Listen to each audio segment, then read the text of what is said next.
चौकडे हिंगळ विश्रांती नाही कुठे रात्रंदिवस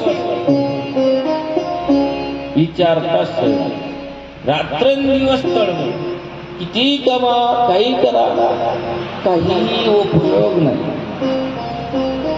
नाही असं नाही पैल तीरावर जात आहे सुख मिळणार नाही असं नाही माणूस पैल तीरावर जाऊ शकणार नाही असं नाही जातो पण त्याला कशाची गरज आहे कशाची गरज आहे अपार संसार समुद्र मध्ये समज्जतो मे शरणं किमस्ति गुरु कृपालो कृपया वधेत विश्वेश पादांबुज दीर्घनौका अपार संसार सुख का नाही शांती का नाही समाधान का नाही अपार संसार जसं चौकडे इंगळ विश्रांती नाही कुठे त्याप्रमाणे अपार समुद्र संसार सागर एवढा अपार आहे समुद्राची उपमा दिली आणि समुद्रात कितीतरी प्रकारची जीव आहेत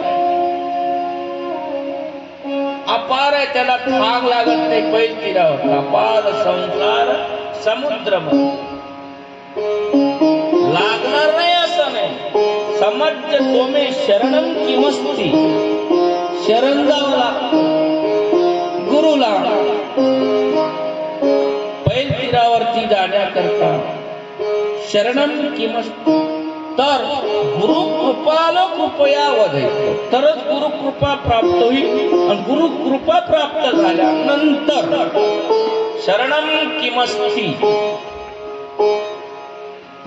गुरुकृपा प्राप्त झाली आशीर्वाद मिळाला तर पैल तीरावरती सहज पार करून जाऊ शकतो म्हणजे गुरुच्या ठिकाणी ज्ञान नाही किंवा असं नाही तुम्हाला संसारातून तरुण नेण्याचं ज्ञान त्यांच्या ठिकाणी नाही असं नाही ज्ञानोबाराय म्हणतात मी नाही म्हणत ज्ञानेश्वरी कुठेतरी ज्ञानोबारायने वर्णन केलेलं आहे ती ज्ञान पैगा बरवे जरी मनी आती आणावे तरी संताया बजावे सर्वस्वशी त्याच्याजवळ तुम्हाला करून नेणे एवढं ज्ञान नाही असा विषयच नाही आहे पण फुकट सांगणार नाही तत्वदर्शी महात्मा ज्ञानी पुरुष कारण तत्वनिष्ठ आहे स्वतःहून काही गोष्टी सांगावं लागतं काही सांगू नये ते ज्ञान पैगा बरवे नाही असं नाही आहे पैगा बरवे जरी मनी आती आणावे जर आणायचं असेल तरी संताया बजावे सर्वस्वेशी सर्व भावाने सर्व भावनेने जर त्यांना शरण दिलं तरच तुम्हाला पैल तीरावरती जाऊ शकतो आणि गेल्यानंतर समाधान प्राप्त होतो आणि जर समाधान प्राप्त झालं तर पहिले सांगितले की रव घ्यायची दुःख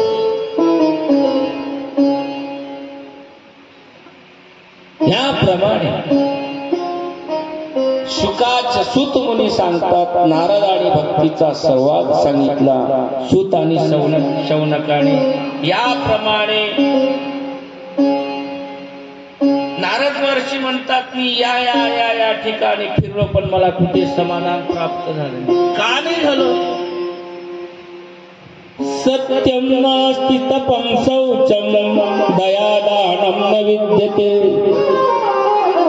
उदरवर्णो जीवा वराका कुटभाषिणः का नाही आता सत्य नाही तप राहिलं नाही पावित्र्य राहिलं नाही दया राहिली नाही दान राहिलं नाही मनुष्य प्राणी केवळ उपजीविका केवळ ज्याची त्याची धाव पोट भरला महाराज पोट कसं भर फुकट भेटल का देवदेव केल्याने अरे देवदेव केल्याने भेटते बाबा देवदेव निवड देवदेव केल्याने भेटते काय महाराज करा लागते कष्ट तेव्हा भेटते भाऊ देवदेव केल्यानंच भेटते पण निवड देवदेव करणाराची 99 नाही 100% श्रद्धा पाहिजे देवदेव केल्यानंच भेटते सत्य राहिलं नाही असं नाही नारद महर्षी म्हणतात सत्य नाही तप नाही, पावित्र्य नाही, कुठं राहायला सत्य? टक्केवारीमध्ये किती लोकांच्या ठिकाणी सत्य आहे, सत्यता आहे? सत्य नाही का? आहे, आहे नाही असं नाही, आहे. सत्याच्या जोरावर पृथ्वी टिकून आहे. आता काही लोकांच्या सत्याच्या जोरावर, म्हणजे सत्य नाही असं नाही, पण सार्वत्रिक सत्याचा अभाव आहे.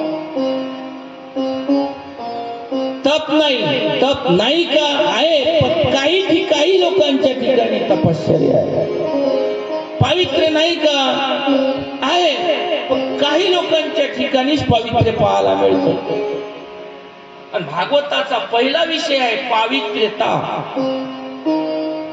पहिला विषय समोर प्रकरण आहे पावित्र्यतेचं स्पेशल, की कसं भागवत श्रवण करायचं. विधानामध्ये एवढी पावित्रता पाळावी लागते, नियमबद्ध काम पाहिजे. लग्नीला गेलं तरी आंघोळ करावं लागतं, बाहेर गेलं तरी हात मातीने घासा, साबणा लावल्याच पाहिजे असा विषय नाही. पण जमाना सुधारला, त्याच्यामुळे त्याचा उपभोग घेणं गरजेचं आहे. पण गेले बाहेर तर हात 5 वेळा साबणीनं धुवा, पाणी लावा, नाही साबण माती घ्या, पण पावित्रता पाळा. जर ही गोष्टी पावित्रता पाळल्या नाही, माणूस बुद्धिभ्रष्ट होतो. बरेच लोकांना, तरुण माणसाला अरे वा, तुला आत्ता शकन झाला, सांगितलं लक्ष नाही. महाराज काय झालं, इथं गेलो, तिथं जायपर्यंत इथं लक्ष होतं ना, तिथं गेलो कोपऱ्यावर, तिथं विसरलो. कारण काय? पावित्रता जर पाळल्या गेली नाही तर माणसाची बुद्धीही भ्रष्ट होते, त्याच्यामुळे स्मरणशक्ती कमजोर होते. पवित्रता सगळ्याच लोकांजवळ आहे का? नाही, टक्केवारी इतकी कमी आहे. काही लोकांना म्हटलं कारण तू बाहेर गेलं तर हात नाही धुतले, बाहेर म्हणजे हातात टिकून राहायचे, नाही राहायचं, चल धुतले.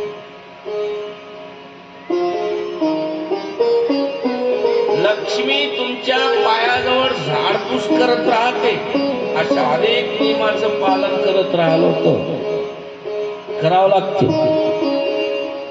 आपण पालन कुठं करतो? नाही करत.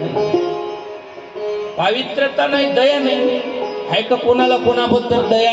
एखाद्याची जर कमी जास्त आपल्या समोर काही दुःखी असेल, त्याला काही अडचण असेल, तर समोरच्या माणसाला त्याच्याबद्दल दया आहे का? नाही. किती म्हातारा माणूस असू द्या, जर समजा आता हे दामू द्या, एक पाय करून नाही आहे, हे जर एसटी चढले तर ते तरुण माणसं देते का उठून जाणार? म्हातारा माणूस आहे बा, आपण जाय, बसा बसा बसा बसा, म्हणजे आहे का दया?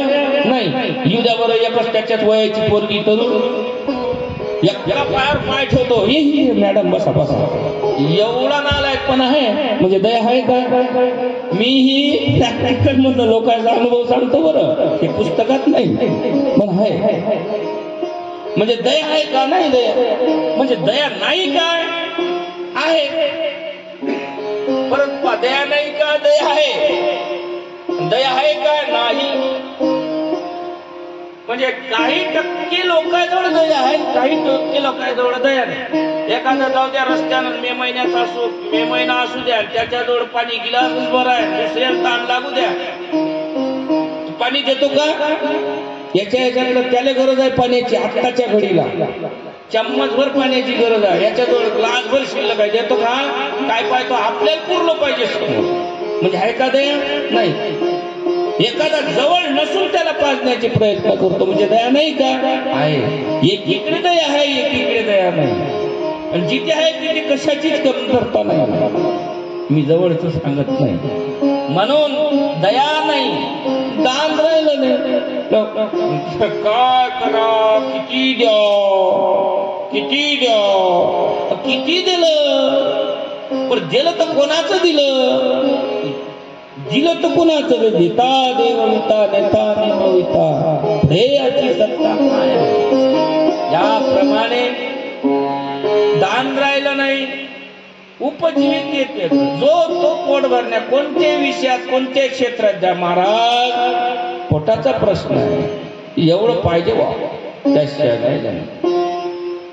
तेवढं कमी घेतलं तर काय तू उपाशी करून राहिला. पण ज्याला ज्याची त्याची जोड त्याच्यावरच उपजीविकेत मग्न, आणि त्यातल्या त्यात असत्य जिकडे तिकडे पदोपदी सेकंदात खोटं बोलणं, मिनिटात कशासाठी खोटं बोलतात. खोट्याचा विषय असा, एक खोटं बोललं तर 100 दिवस भरात खोटं बोलावं लागते, एक खोटं झाकण्याकरता. म्हणजे सुरुवात जर खोट्यापासून झाली तर झोपेपर्यंत खोटंच बोलत राहावं लागतं हे टिकवण्याकरता. एकच सत्य बोला, काहीच बोला लागत नाही, त्याच्या पाठीमागच असते सगळं सामुग्री सैन्य. सत्य ना असत्य भाषण करणारे झाले, आळशी जबरदस्त झाले. पारमार्थिक क्षेत्रातल्या माणसाने सूर्योदय झाल्यानंतर जर उठत असेल तर तो म्हणा पारमार्थिक क्षेत्रातला अजिबातच नाही. ज्याला संसारामध्ये आरोग्य पाहिजे असेल, लक्ष्मी पाहिजे असेल, धन पाहिजे असेल, बुद्धी पाहिजे असेल, त्याने स्थान संध्या आठवून सूर्योदयाच्या पूर्वी सूर्याचं स्वागत या गोष्टी व्हायच्या अगोदर करा. सूर्योदय, सूर्याचं स्वागत. कोणाचं? सूर्याचं. म्हणजे सूर्योदय होण्यापूर्वी आपली सगळी दिनचर्या आठवून त्याचं स्वागत करण्याकरता हजर राहा. आरोग्य मिळतं, धनही मिळतं, समाधानही मिळतं, स्थिरता मिळती, गंभीरता मिळते. जयति जयति सत्यम जयति जयति आदित्य हृदय नावाचं स्तोत्र आहे. अगस्त्य ऋषींनी रामचंद्र प्रभूला रावणावरती म्हणजे लंकेवरती विजय प्राप्त करण्याकरता हे 28-27 लोकांचं स्तोत्र सांगितलेलं आहे.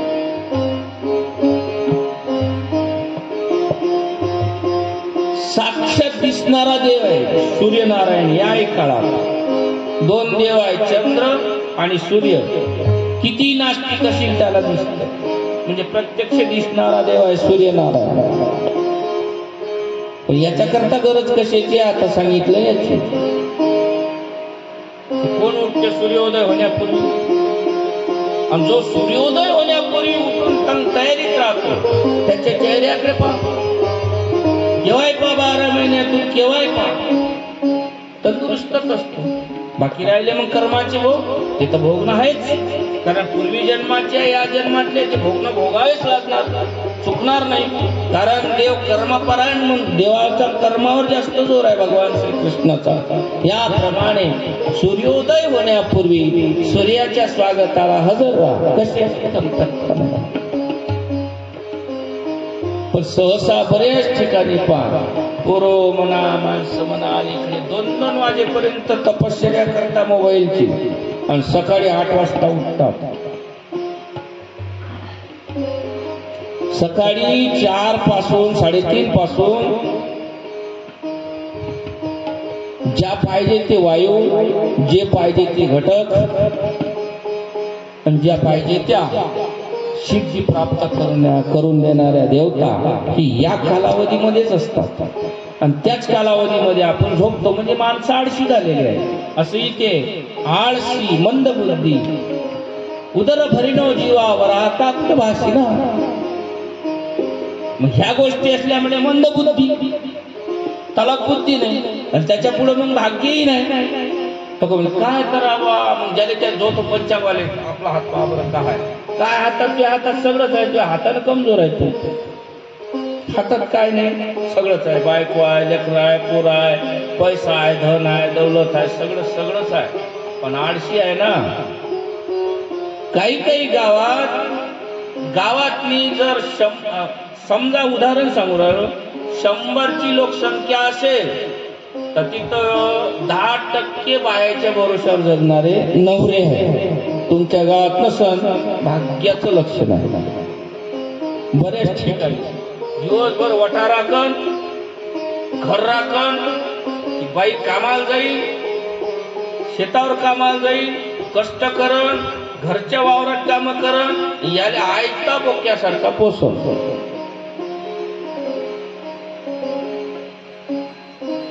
म्हणून आळशी आहे, भाग्यहीन आहे, मंदबुद्धी आहे. आणि हे सगळे लक्षणं एका पाठाची येते बरं. कोणते? असत्य, आळशी, मंदबुद्धी, भाग्यहीन. आणि त्याच्यात मग हे सगळं असलं का उपद्रव करतो ते. उपद्रव. गणपतीचं वाहन उंदीर, गणपतीचं वाहन आहे, चांगलं आहे. लोक म्हणते खाओ तो गणपतीचं वाहन होय राजा, त्याला मारता काय? उपद्रव करून राहिलं ते. उपद्रव जर करून राहिलं तर मग काय त्याला काय हरकत आहे का? असं देव म्हणतो, मी नाही म्हणत. एकापासून जर 1000 लोक आले, तकलीफ आहे, त्रास आहे, तर मग त्याला मारण्यात काही पाप नाही.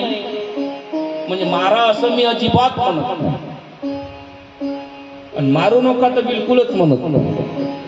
तर काय करायचं ते तुम्ही त्याचा निर्णय घ्यायचा. म्हणून उपद्रवग्रस्त आहे. कुठं उपद्रव करण काही सांगता येत नाही. कोणाबद्दल करण काही अंदाज नाही. संत म्हणावणारे दांभिक झालेले, स्वतःला संत म्हणून घेतात. म्हणजे दांभिक नाही म्हणायचं, काय म्हणायचं त्यांना? वरकरणी व्यक्त दिसणारे, संचय करणारे, घराघरात स्त्रियांची सत्ता आहे. इमानदारीनं बोला, या गावात सत्ता कोणाची? असं मी नाही म्हणत. भागवतातला महात्म्यातला हा श्लोक आहे, 31 ते 33 नंबरचा श्लोक आहे. घराघरात स्त्रियांची सत्ता आहे.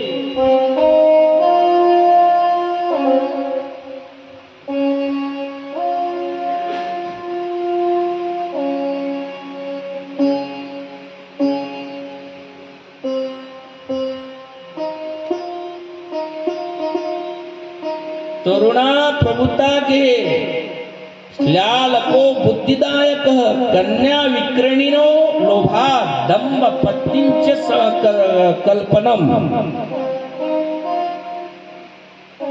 स्वतःच्या मुली विकणारे लोक आहेत. स्वतःच्या सध्या चालू आहे हे तर याच्यात त्या काळात सांगितलं आहे. आता सध्याच्या परिस्थितीत सत्य होऊन राहिलेलं आहे. म्हणजे व्यास नारायणाची एवढी दिव्य दृष्टी. घराघरा स्त्रियांची सल्ला. किती मोठा माणूस असे द्या, बायकोला विचारलं नाही, त्याचं नावच माणूस नाही. आत्ताच्या काळातली गोष्ट सांगतो.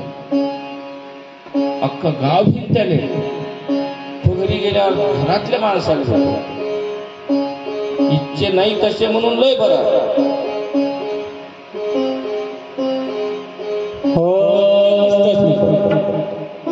बाईचा सल्लाच घेतो. काय काय सोयाबीन कोणत्या बॅगीचं फेरायचं, कोणती बॅग फेरायची, अर्ली फेरायची का कोणतं कोणतं एक सोयाबीन, लय रंगाचं सोयाबीन हे फेरायचं पहिली. आणि तिला काय माहित, तिला विचारतो, तिला माहित, तिला विचारतो तू कुठे गेली बुद्धी. माणूस कोणता रोगाने सांगू बर. तेवढे नाही, हे सगळं झाल्यावर पैसे तिच्या जवळ, सगळं त्या जवळ काय आहे, पैसे इतकी गोष्ट सांगत नाही. काही विचारण बाईने विचारल्याशिवाय करत असतो. म्हणजे बाय स्त्रियांची सत्ता आहे. पत्नीचा भाऊ सल्लागार, बायकोच्या भावाला सल्ला विचारण, स्वतःच्या भावाला विचारत नाही. आणि जो बायकोच्या भावाला सल्ला विचारतो त्याचा सत्यानाश झाल्याशिवाय राहत नाही.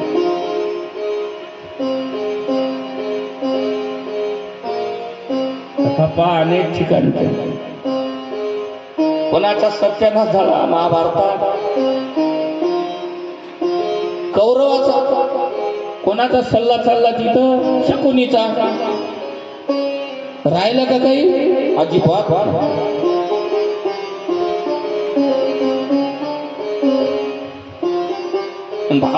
सख्या भावाच्या सल्लेनं त्रास झाला म्हणून मन एक ट्रकवर मन लिहिली असते. काही काही ट्रकवर सत्य परास्त होता है लेकिन पराजित नहीं हो सकता. त्याला त्रास होतो पण हारत नाही. पांडवाला त्रास झाला पण जे शेवटी द्यायचं नाही. कारण जसं कौरवानी सल्ला म्हणजे धृतराष्ट्राचा चालला, म्हणजे धृतराष्ट्राचा शाळा शकुनी त्याचा सल्ला चालला कौरवाला, पांडवात नाही.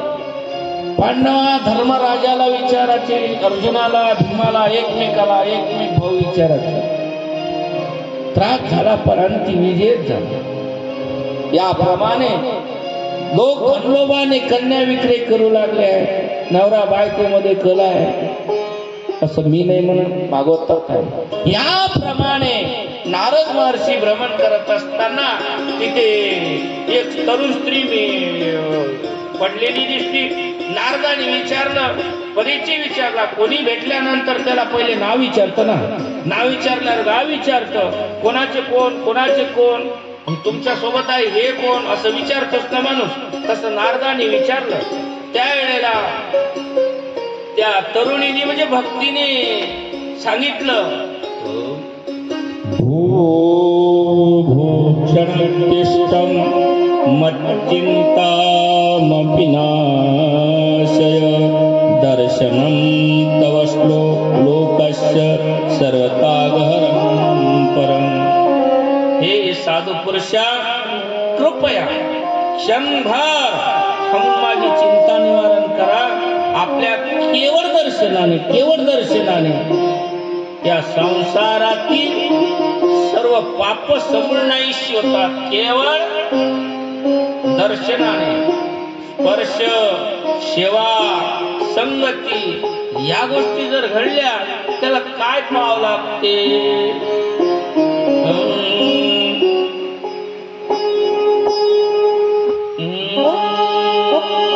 संत दर्शने हा लाभ, पुण्यन पद्मनाभ जोडीला.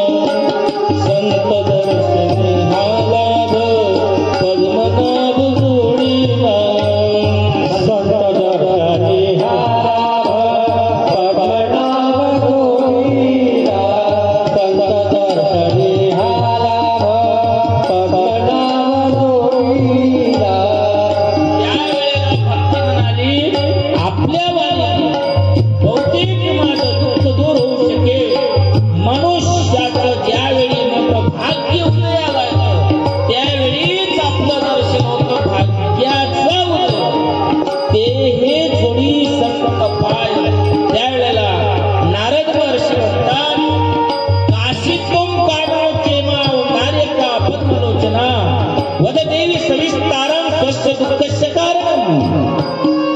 हे देवी तू कोण आहे? हे दोन पुरुष कोण आहे? तुझ्या भोवतालचे हे कमल नयना स्त्रिया कोण आहे? तुझ्या दुःखाचं कारण तू मला सविस्तर सांग. नारद साधू संग खोटं बोलू नये. साधू संग खोटं बोललं देव पण जवळ करत नाही. बरं, युगोयुगापासूनचा इतिहास आहे. आता एवढं खोटं बोलण्यापासून दिवस सुरू होतो. खोटं बोलण्याचं साधनच माणसाच्या जवळ आहे. आम्ही खोटं बोलतो, तो तुमचं काय? महाराज निघाले हो बोरीच्या जवळच आहे. अरे गावातूनच नाही निघाला तर बोरीच्या जवळ कुठं आला? याप्रमाणे ती युवती म्हणजे भक्ती म्हणाली, माझं नाव भक्ती आहे. ज्ञान आणि वैराग्य या नावाचे माझे दोन पुत्र आहेत. कालगतीमुळे हे असे वृद्ध झालेले आहे. वयाने तरुण आहे पण दिसायला एखाद्या वयोवृद्ध माणसासारखे दिसत आहे. तसं तुम्ही पहा, आताचे म्हातारे अहो तुम्ही टाचणी पडू द्या, सटकन आवाज जातो म्हातारेला. आणि या रेंज मधले 15-20 वर्षाच्या रेंज मधल्या पोरायला आवाज द्या, कट नाही करत, भिन्न. त्याच्या जवळ जावं लागते आणि त्याला म्हण लागते तुम्हाला लक्षात नाही तुम्ही आवाज देऊन राहिले. एवढा फरक आहे आता सध्याच्या घडी. 10-3 आवाज द्यान तेव्हा तो 25-30 वर्षातल्या वयातला पोरगा आवाज देतो. भिन्न असते, भिन्न कशात असते, काय असते, देव झाले. याप्रमाणे हे माझे 2 पुत्र आहे पण काल गतीमुळे असे वृद्ध झालेले. गंगाद्याश्रिताष्टेमा मत्सेवार्थ समागतः तथापि नचने श्रेय सेविताया सुरैरपि की या देवता ज्या आहे गंगा नद्या आहे या सर्व माझी सेवा करण्यासाठी आल्या. तशा प्रकारे साक्षात देवाच्या द्वारा माझी सेवा होत असूनही माझ्या मनाला समाधान नाही. देवाच्या द्वारा हे तपस्वी म्हणून लक्षपूर्वक माझी कथा ऐका आणि सर्वश्रुत आहे माझी कथा तरी ती ऐकून आपण मला शांती प्रदान करा. कारण भक्ती सांगते द्रविड उत्पन्न द्रविडे सहम वृद्धिं कर्णाटके गता क्वचिन क्वचिन महाराष्ट्रे गुर्जरी जिनतां गता तत्र घोरे लोकात् पाखण्डे खण्डिताङ्गः दुर्बलाहं चिरं याता पुत्राभ्यासमन्दताम् वृन्दावनं पुनः प्राप्य नैविन्नेव स्वरूपिणीं जाताहं युवती संप्रेष्टरूपता संप्रतम्. की द्रविड देशात माझा जन्म झाला, कर्नाटकामध्ये मी वाढली. कोण म्हणते असं? भक्ती.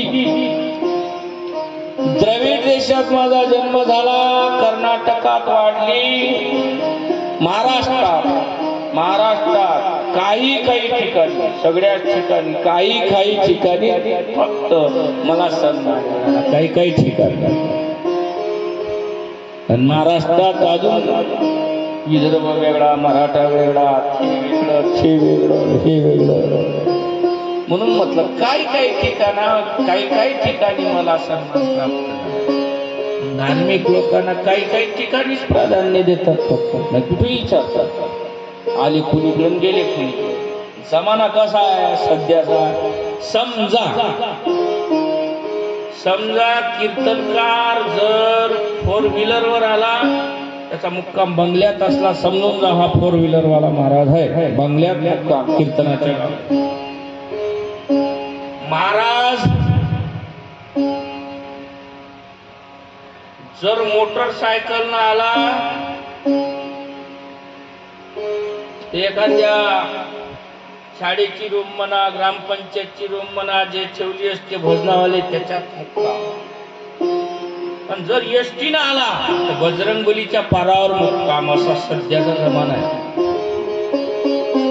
म्हणून काही लोक, महाराज लोक तेवढी सामग्री जमवून ठेवतात.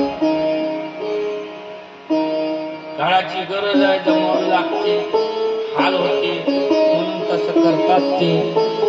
केलं नाही तर त्याचा बजेट बसत नाही, त्याच्यामुळे दोषी ते नाही असं. म्हणून ज्याच्याजवळ आहे त्यांनी उन्माद करू नये. सगळ्यांना सोबत घेऊन चाललं पाहिजे. कारण सगळे दिवस सगळ्याचे सारखे नसते. आज कोणाजवळ करोडोपती असेल, आज कोणाजवळ धनसंपत्ती असेल, तू उद्या भिकारी होणार नाही कशावरून? आज तुझे दिवस आहे, उद्या तुझ्यावर पाळी येणार नाही कशावरून? म्हणून सगळ्याशी चांगल्या भावाने विष्णुमय जल वैष्णवाचा धर्म भेदाभेद धर्ममंगळ या भावनेने राहावं. याप्रमाणे भक्तीने आपला परिचय दिला. त्यावेळेला नारद महर्षीला तिने विनवणी केली, प्रार्थना केली भक्तीने. त्याला नारद महर्षी तिने सांगितलं, सगळे प्रयत्न केले पण करून चुकले. पण यांच्यामध्ये फरक पडला नाही. माझे तरुण मुलं आहे, पण मी म्हातारी असून मी तरुण असून यायची दशा पहा. त्याला नारदाने नेमकं कारण विचारलं. परिचय झाल्यानंतर त्यांचा शोध घेतला, आत्मपरीक्षण केलं. नारदाने विचार केला. त्यावेळेला ही भागवत कथा सांगितली. ज्यावेळेला ही भागवत कथा सांगितली त्यावेळेला ते वृद्धावस्थेत पडलेले तरुण मुलं, वृद्ध होती तरणे रे, नाचू लागले, खेळू लागले. एवढं भक्तीमध्ये सामर्थ्य आहे. आणि त्यावेळेला भक्तीचं दुःख दूर केलं, कष्टाची निवृत्ती केली. तिने नारदाला नमस्कार केला. नारद महर्षी निघून आले. ते आपल्या मुलांना घेऊन त्याप्रमाणे निघून गेली. असं हे भागवताचं पहिलं महात्म्य आहे. आणि दुसरं महात्म्य आहे भागवताचं 15 मिनिटात 10 मिनिटात सांगतो. एक आत्मदेव नावाचे ब्राह्मण होते. आणि आत्मदेव नावाच्या सगळ्याला कथा हे माहित आहे, पण सांगणं हे क्रमप्राप्त असतं. काही काही कथा, बऱ्याचशा कथा अशा की त्या सांगाव्याच लागतात. दुसरं भागवत महात्म्य असं आहे, एक प्रखंड विद्वान माणूस, सगळ्याजवळ सगळं असतं, सगळ्याजवळ सगळं असतं. विचार कर. म्हणून तुकोबाराय म्हणतात की क्षणोक्षणाची करावा विचार, करावया पार भव सिंधू. कारण नाशिवंत देह जाणार, सकळ आयुष्य खात काळ सावधान, सावधानतेने राहा. मी आत्ताच सांगितलं की कधी वेळ कोणावर कोणती सांगता येत नाही. उन्माद करू नका. त्यावेळेला आत्मदेव नावाचा ब्राह्मण निसता ब्राह्मणच नव्हता, विद्वान, प्रकांड विद्वान होता. विद्वानच नव्हता तर संपत्ती ऐश्वर्यशाली होता. धनही होतं, ज्ञानही होतं. कमी कशाचीच नव्हती. काय कमी होतं? काहीच नाही. एवढा पैसा, एवढी श्रीमंती, एवढं ज्ञान की कुठलाही प्रश्न कसाही विचारा, काही विचारा. गृह शांती करा, पाठ शांती करा, कोणती शांती करा, कुठलाही कर्मकांड करा. एवढा प्रकांड विद्वान आत्मदेव नावाचा ब्राह्मण. ब्राह्मण सगळेच ब्राह्मण संन्यास घेतले असं थोडीच आहे, आणि सगळे संन्यासी असते असं थोडीच आहे. त्याचंही लग्न झालं होतं. त्याला बायको होती धुंदुली. नाव धुंदुली, नाव कर वागणंही तसं धुंदुली सारखं. पैसा असणाऱ्याला बाया चांगलं पाहतात असा त्याचा विषय नाही. म्हणजे भरपूर याच्याजवळ संपत्ती आहे म्हणून त्याची बायको त्याला मान्यता देईल असं आहेच कुठं? असं नाही. एवढी संपत्ती, एवढं हे विद्वान माणूस, पण घरी आल्या आल्या बाई घनघन घनघन घनघन घनघन घनघन लावायची, कंटाळून गेला. विचार करू लागला वेळोवेळी, म्हणजे आपल्याकडे कशाचीच कमी नाही. सोनं, नाणं, धन, संपत्ती, पैसा आदला. ज्ञानाची गरज नाही. कोणत्याही ग्रंथातला कोणताही प्रश्न विचारा, एवढं ज्ञान आहे. असं जीवन जगून करावं काय नाही का? समाधान नाही. बायको पायदी कर कशा, जेवाच्या ताटावर घनघन घनघन घनघन घनघन, उठलं का घनघन, चहा प्यायच्या वक्ती घनघन. त्याचं रक्त होईल का तयार शरीरात? नाही होणार. याच्यावर बरंच हे तुम्हाला पाहायचं असेल प्रॅक्टिकल मध्ये पहा आणि लगेच अनुभव घ्या दिवसभरात. सात्विक वृत्तीने जर ती घरची बाई स्वयंपाक करत असेल, काही खाच करत असेल, सात्विक वृत्तीने भजन म्हणा, नामस्मरण म्हणा करत असताना जर अन्न तयार करत असेल, तुमच्या बुद्धीवर सात्विक विचार निर्माण झाल्याशिवाय आळशी असेल विचार कसेच येतात. तो माणूस आळसात काय झालं, काय नाही चला त्याला कच्च्या कसंच लागून. हे या बायकोचा फरक. एखादी कुरकुरी असली ना, त्याच्याही ठिकाणी तिच्या हातचं खाल्ल्यामुळे कुरकुरी विचार. प्रॅक्टिकल अनुभव घेऊन पहा. एखादी बाई धार्मिक आहे, उठल्यापासून संध्याकाळ प्रसन्न, नशेना एक टाइम तेल जेवायला, पण नवऱ्याला तकलीफ देत नाही, त्याच्यात सांभाळते. तोही त्याच विचाराचा राग माणूस. याच्यावर बरंचसं अवलंबन आहे. रक्तच तसं बनतं. म्हणून ती घनघन घनघन करायची, विचारच करायचा. म्हणजे एवढं आहेस तरी समाधान नाही. घरी गेलं का घरघन, घरी गेलं का बाहेर, घरी गेलं का रेंग रेंग रेंग रेंग रेंग रेंग चालूच राहायचं. बायकोची बाहेर आलो का जो तो तेच करतो म्हणे.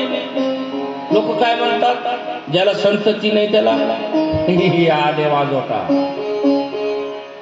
वाजोटा असला तर वाजोटा म्हणते. जास्त झाले टिकून आहेत, म्हणजे हायच लोक आहे जवळच आहे. कंटाळून गेला म्हणजे काय करा, असं जीवन जगण्यात. आत्मदेव नावाचा ब्राह्मण एवढं ज्ञान असून बरं विचार केला म्हणे जाऊ दे आता जगण्यात मजा नाही. आत्महत्या केली बरोबर. नदीवर गेला आत्महत्या करण्याकरता. एक महात्मा त्रिकाल संध्या करणार ते स्नान करण्याकरता गेले. त्यांनी आपल्या दिव्य दृष्टीने पाहिलं याच्या चेहऱ्याकडे, चेहऱ्याचं ठेसी ते ओळखू आलं. त्या महात्म्याने विचारलं कशाची चिंता करतो, काय तुझ्या मनात? त्याने सांगितलं खरं महाराज एवढी संपत्ती आहे, एवढा पैसा आदलाय, कशाचीच कमी काहीच. विद्वान होता आहे त्या ब्राह्मणाला महात्म्याला मग म्हणे मग काय कमी आहे? एकाच गोष्टीची कमी आहे, एवढं आहे पण संतती नाही म्हणे. संतती घरात मुलगाच नाही, त्याच्यामुळे बाहेर गेलं तरी लोक हिनावतात आणि घरात गेलं तरी सुख नाही. बाहेरही सुख नाही, घरातही सुख नाही. म्हणून कंटाळलो म्हणे आता जगूशा वाटत नाही, मी आत्महत्या करतो. महात्म्याला वाटतं आपल्या समोर जर यानं आत्महत्या केली तर आपल्या तपश्चर्याचं काय? बुडत आहे जनन देखावे डोळा म्हणून कडवाळा येत आहे. त्या महात्म्याला वाटलं आपल्या समोर जर यानं आत्महत्या केली त्याचा दोष आपल्यालाही सुद्धा लागेल. पण त्या महात्म्याने आत्मदेव ब्राह्मणाला त्या महात्म्याने पुष्कळ समजावून सांगितलं. पण आत्मदेव ऐकेच ना. ज्ञानी असून सुद्धा कधी कधी ज्ञानाचे हौसले गुंग होतात, ऐके ना. त्यावेळेला त्या महात्म्याने नाईलाज असतो आपल्या तपश्चर्याने आपल्या झोडीतलं एक फळ काढलं त्या आत्मदेव नावाच्या ब्राह्मणाला दिलं. समजावून किती सांगितलं, लोक ऐकते का? सरळ सांगा, ऐकते का लोक? नाही बा आमचे गुरु आहे, आमचे महाराज आहे. मग महाराजांना सांगितलं ते ऐकते का? नाही ऐकत. पण जर चुकीचं झालं तर बदला मी महाराजची करते, हे मात्र तेवढीच गोष्ट सत्य. मग तिसरे म्हणजे का तुमचे तो गुरु अमुक महाराज होय, मग कोण बा तुमचं असं झालं? येड्या त्यानं नाही ऐकलं ना आमच्या मताने काय करू? त्याला म्हटलं नको जाऊ, नाही ऐकलं त्यानं, त्याला काय करणार महाराज? नाही समजावून सांगितलं. पण आत्मदेव ज्ञानी असून आत्मदेवाने ऐकलं नाही.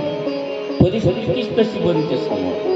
त्यावेळेला महात्म्याचा नाईलाज झाला, झोळीतलं फळ काढलं आणि त्याला दिलं. पण भाग्यात नसलं तर बजेट काहीच नाही बसत ना, कुठेही जा.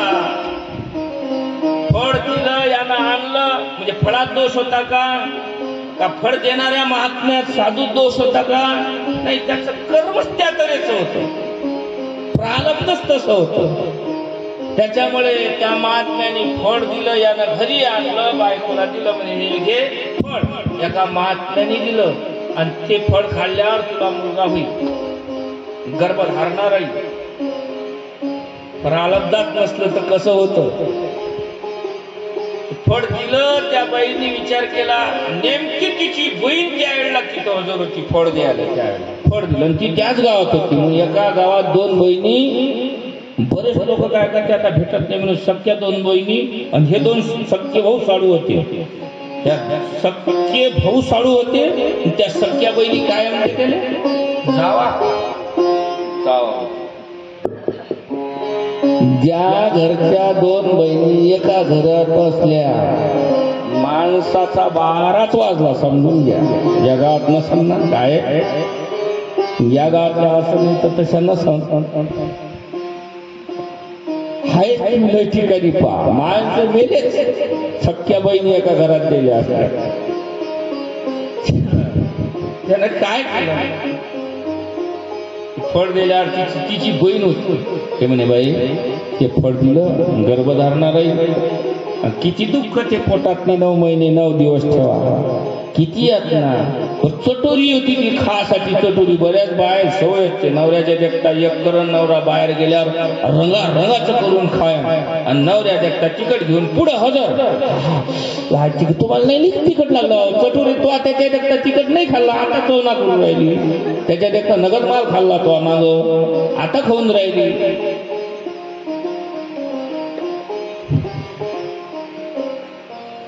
ती म्हणे परत म्हणे खाता येणार नाही, काही पेता येणार नाही, काही खाता येणार नाही. ती बहिणीनं सल्ला दिली, तुम्ही एक काम कर, मला दया खंडी नेमकं आत्ताच झालं योग. तू काय कर, ते 9 महिन्यापर्यंत नाटक कर. तिने ते पात्र बनवलं, नाटक केलं. 9 महिने झाले, साधूनं फळ दिलं, दिलेलं फळ. तिनं काय केलं, त्रास होईल, आपल्याला दुःख होईल, म्हणजे कोणही दुःख सहन करा. तिनं ते साधूने दिलेलं फळ गाईला चारलं. तपस्येत किती फरक बोल असतो. तपाचे सामर्थ्य ज्ञानोबराय म्हणतात, तपिन्नला अमुप आणि चिरंजीव कल्प वैकुंठ. कल्प वर्ष नाही, 1000 नाही, कल्प वैकुंठी, वैकुंठी नांदे. ते फळ गाईला चारलं विना 2-2. जे फळ महात्म्याने दिलं होतं ते गाईला चारलं.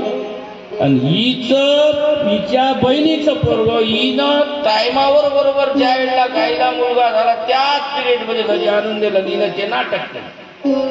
मग ते झालेलं पहिलेच होतं, झालेलं लय अगोदर असल्यामुळे ते रडणार थोडी. मग त्याला घेतला लिचोंडा घेतल्यावर पाय आपटू लागलं, बोंबटू लागलं. तिकडे ती पाणी भटजी बाल पर्ग झाला, भटजी बाल पर्ग झाला, भटजी बाल पर्ग झाला. ते केव्हाच झालं होतं. पोरग झालं, ठेवाट मस्त मस्त व्यक्ती केलं. लाडात वाढू लागलं, दोघीच्या लाडातलं. आणि जास्त लेकराचा लाड केला तर आपला बजेट हेच समजून घ्या. जास्त त्याला मर्यादा आहे, लाड करण्याची मर्यादा आहे. तो बजेटच बसवतो माय बापाचा. जास्त लाड केला, ज्या अनावश्यक गोष्टी आहेत ती जर त्याला पुरवल्या कारण नसताना, काही दुःख माणसं आपल्या हाताने ओळून घेतात.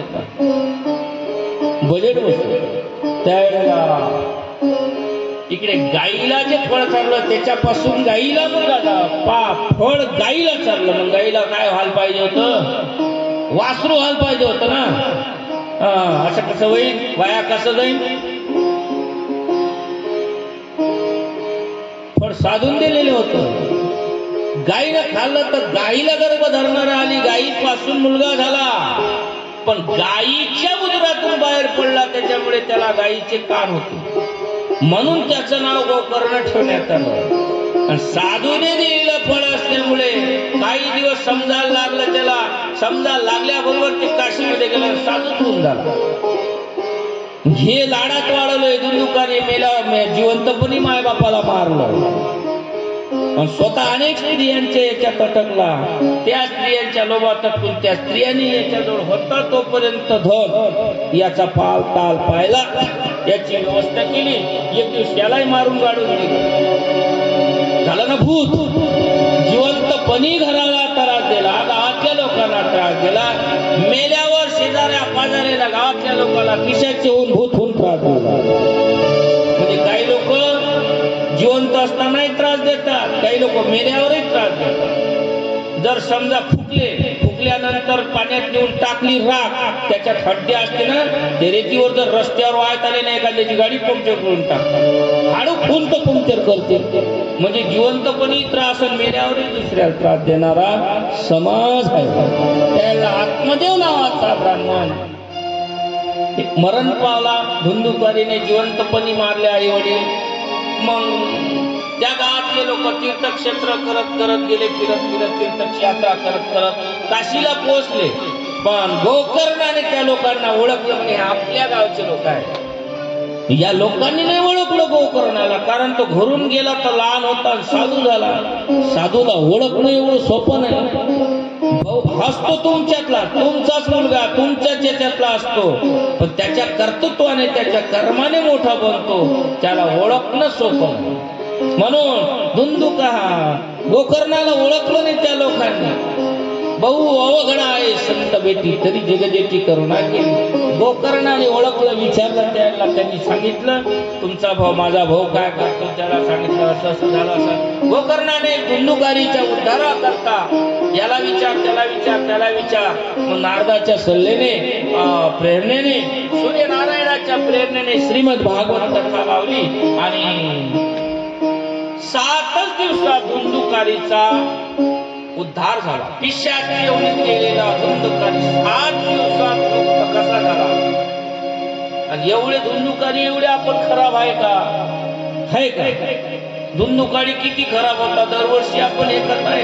एवढा खराब असून भागवत श्रवण केलं त्याने, पण कसं केलं? एकांतवासामध्ये भाषाच्या टोकामध्ये घुसून 7 गाठी 7 दिवसात उतर गेल्या. 7व्या दिवशी मुक्त झाला. गोकर्णाला आलिंगन दिलं आणि ज्यावेळेला धुंदुकारी मुक्त झाला एकच विमान आलं. गोकर्ण भांडला विमान आवाल्याशी म्हणे इथं भागवतात ते गावानं ऐकलं, माझ्या एकट्या भावानेच नाही ऐकलं. मग असा श्रवणामध्ये भेद का? त्या विमान चालकाने सांगितलं म्हणे फरक असा आहे, भेद नाही आमच्या जवळ, पण श्रवण करणारामध्ये भेद आहे. धुंदुकारी करताच का विमान आलं? धुंदुकारीने श्रवण कसं केलं म्हणून एकट्या करता आलं. डबल भागवत लावलं गोकर्णाने, पूर्ण गावाचा उद्धार झाला. याप्रमाणे असंही भागवताचं श्रवण करण्याचं महात्म्य आहे. ते हे भागवत आहे. निगम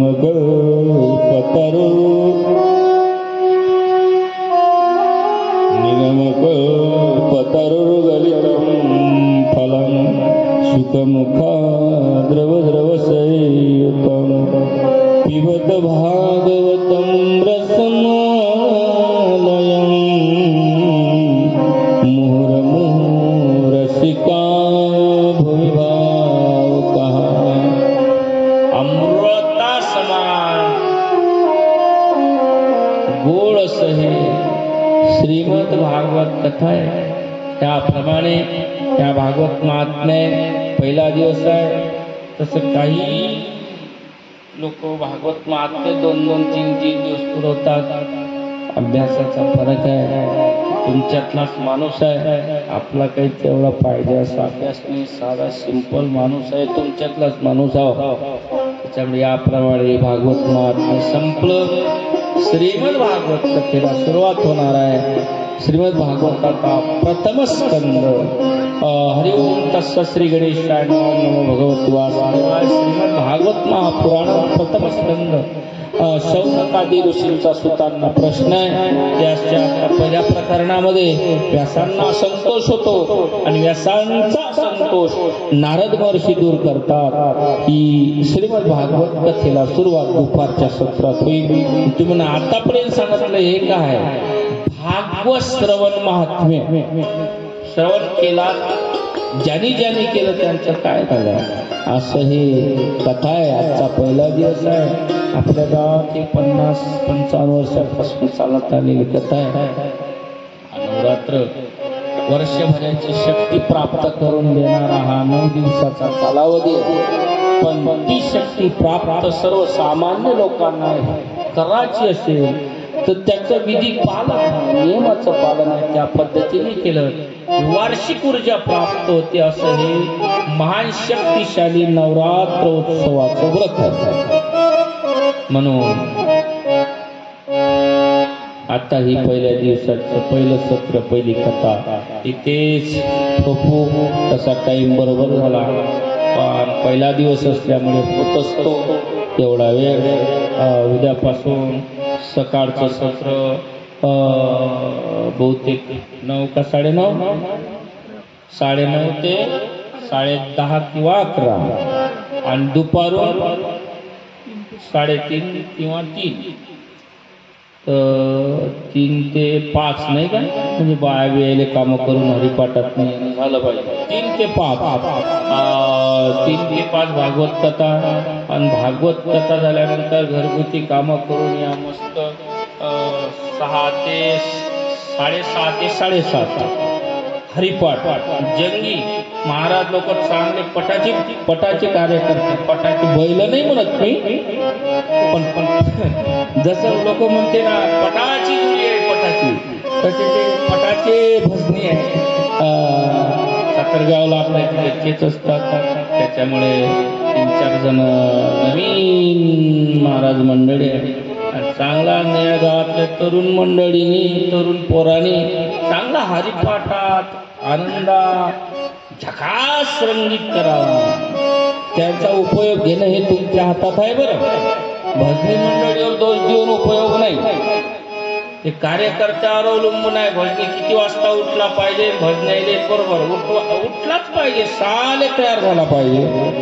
काकड्यावाले 5ला काकडा सुरू झाला पाहिजे, त्याच्याकरता ते आयोजकावर अवलंबून आहे. आणि आयोजकच खरकट्या आला आला ते उठवाले, तर भजण्याचा दोष नाही, दोष तुमचा आहे.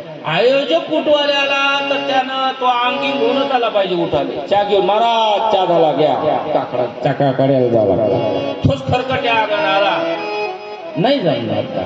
म्हणून 7:30 वाजता नाश्त्याचा वेळ असतो. सगळ्या भजनी मंडळी 7:30 वाजता रेडी, तुमचे सगळे काम. असं नाही महाराज गरम पाणी थंड घ्या, पण 7:30 ते तयार राहा. नाही महाराज आज ते गॅसच नव्हता, ते पाणीच नाही सुटलं, नदीवर जाऊन करा, पण 7:30 ते तयार राहा. काही आयोजकाचंही काही गोष्टी गावातल्या लोकांची बाहेर गावून आलेल्या भजनीनी थोडस ऍडजस्टमेंट करून काही घ्यावं. आणि गावातल्याही मंडळींनी आपण बोलावलेले अतिथी आहे बाहेर गावून भजनी, त्यांनाही थोडस ऍडजस्टमेंट करून घ्यावं लागतं. तरुण लोक आहे, थोडस कमी जास्त काय जे असेल आपलेच आपण म्हणून त्यांना सांभाळून घेणं हे आपलं काम आहे. हे पहिल्या दिवसाचं सत्र आहे. सत्र सुटल्या नवरात्र उत्सव असल्यामुळे 2 टाइम आरती असते. आता देवीची आरती होईल आणि देवीची आरती झाल्यावर पण सत्र नसतो का असतो. मग काय जेव्हा ज्याला जेवण असेल ते जेवण, ज्याला फराळ असेल तो फराळ, अशी कथा आहे. दुपारून 3, 3:15 वाजता आपल्या टायमावर हजर राहो. श्री नारायण नारायण.